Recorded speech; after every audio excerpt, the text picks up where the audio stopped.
Well, we've showed you the must-haves, and now it's time to move on to the nice-to-haves. This first jig is called a raised panel jig. It allows you to do raised panels on your table saw without the need for a router or router table. And the construction is fairly straightforward. We've used 3/4 inch MDF, a larger piece in the bottom, and a vertical piece here to support that board.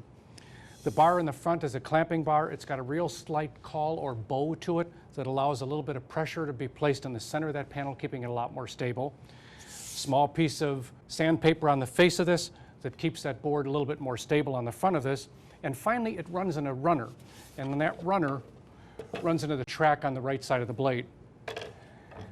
The basic plans for this will tell you how to construct it, but the one important part for your saw is to make sure that the runner fits in your groove. And all the grooves are a little bit different.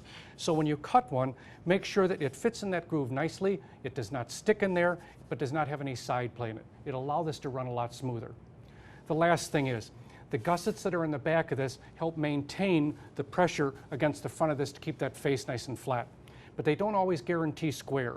So make sure that when you're doing the glue up here, you provide some kind of clamping brackets that will attach to this with clamps that will hold this at square or 90 degrees so that when the glue up is done, you're sure that it's at a perfect 90 degrees to the table.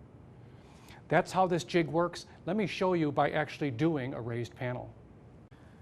Now I've set the saw up to cut a 2-inch groove all the way around the face part of this panel. That's how we get started doing a raised panel. So we'll do that first.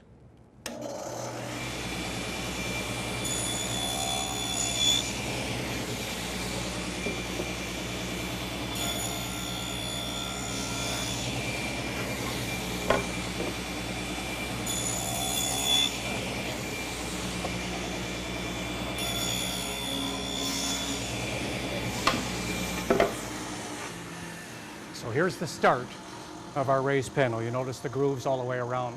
Now it's time to put the jig in. We're going to set the saw blade to an angle, and we're going to cut all of the raised panels on this.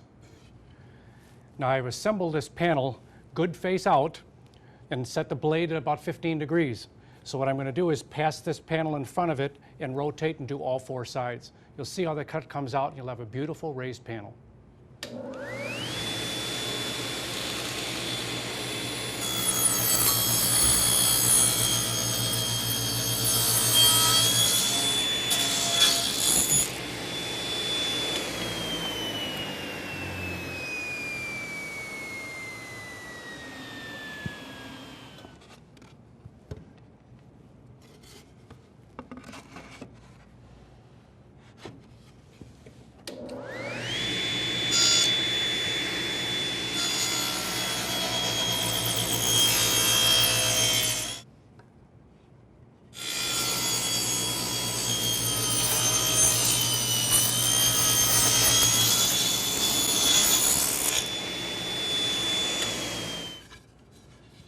And there you go. Beautiful raised panel. A little bit of sanding around the edges and you got it. What an easy way to do raised panels on your table saw with this raised panel jig.